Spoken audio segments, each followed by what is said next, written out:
It seems like it's everyone else's fault. It's everyone else's fault. It's the police's fault because I called them and they didn't show up. They didn't prioritize my call.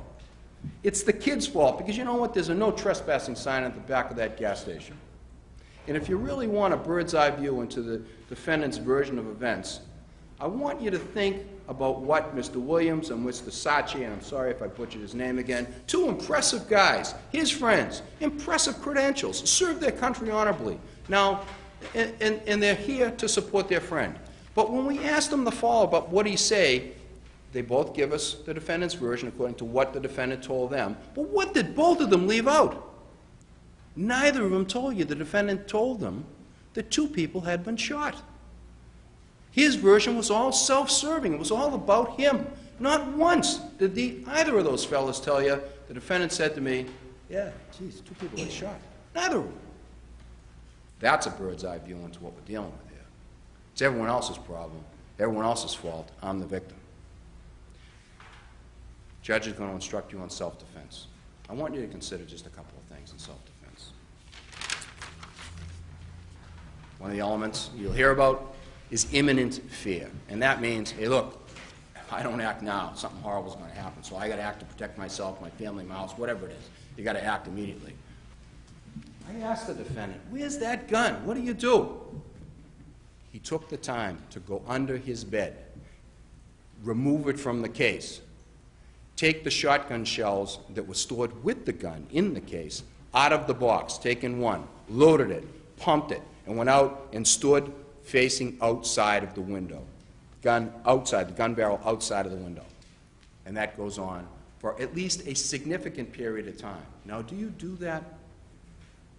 Do you do that thinking they're about to storm my house? There's no evidence. And he told us.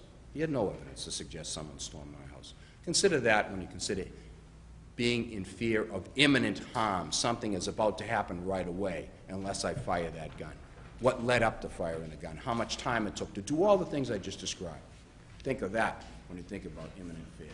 Second thing is, if you hear the judge tell you about, look, you have to avoid confrontation. If you believe the government's version of events, it's him that causes this confrontation.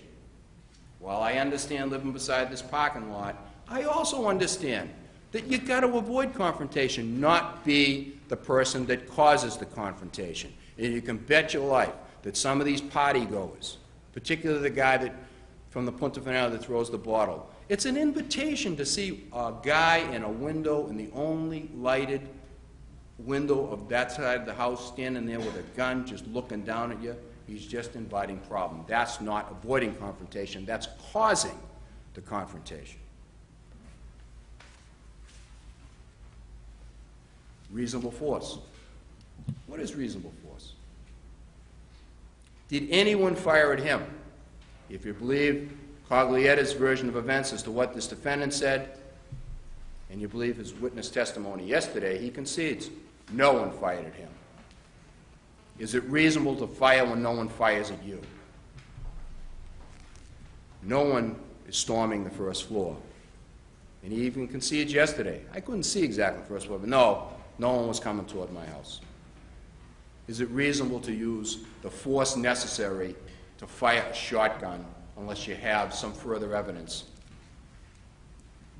that you'd feel the necessity immediately of firing or something is going to bad happen to my family?